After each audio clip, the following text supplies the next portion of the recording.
Item ಯಾವುದೇ ಇರಲಿ try ಮಾಡಿ ಆಚಿ ಚಿಕನ್ ಮಸಾಲಾ. ಚಿಕ್ಕಮಗಳೂರಿನಲ್ಲಿ ನಕಲಿ IAS ಅಧಿಕಾರಿಯೊಬ್ಬ ಪತ್ತೆಯಾಗಿದ್ದಾನೆ. ಕಡೂರು ತಾಲೂಕಿನ ತಾಲೂಕು ಮೂಲದ ಮಿಥುನ್ ಈಗ ಬಂಧನವಾಗಿರುವಂಥದ್ದು. ಇಲ್ಲಿ ಈತ ನಕಲಿ ದಾಖಲೆಗಳನ್ನು ಸೃಷ್ಟಿಸಿ ತಾನು ಒಬ್ಬ ಅಧಿಕಾರಿ ಅಂತ ಹೇಳಿ ಸುಳ್ಳು ಹೇಳಿ ವಂಚನೆ ಮಾಡಿರೋದು ಈಗ ಬೆಳಕಿಗೆ ಬಂದಿದೆ. 2 ಕೋಟಿಗೂ ಹೆಚ್ಚು ಹಣವನ್ನ ಈತ ವಂಚನೆ ಮಾಡಿರುವಂತಹ ಶಂಕೆಗಳು ವ್ಯಕ್ತವಾಗ್ತಾ ಇದೆ. ಆದರೆ ಲಾಡ್ಜ್ ಒಂದು ಗಲಾಟೆ ವಿಚಾರವಾಗಿ ಕಾಕಿ ಬಲೆಗೆ ಈತ ಬಿದ್ದಿದ್ದಾನೆ.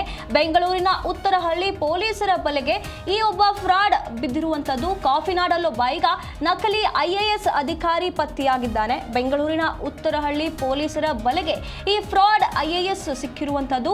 ಕಡೂರು ತಾಲೂಕು ಮೂಲದ ಮಿಥುನ್ ಎಂಬುವ ಯುವಕ ಈಗ ಪತ್ತೆಯಾಗಿರುವಂತದ್ದು. ಈತ ನಕಲಿ ದಾಖಲೆಗಳನ್ನ ಸೃಷ್ಟಿಸಿ IAS ಅಧಿಕಾರಿ ಅಂತ ಹೇಳಿ ವಂಚನೆ ಮಾಡಿರೋದು ಈಗ ಬಯಲಿಗೆ ಬಂದಿದೆ.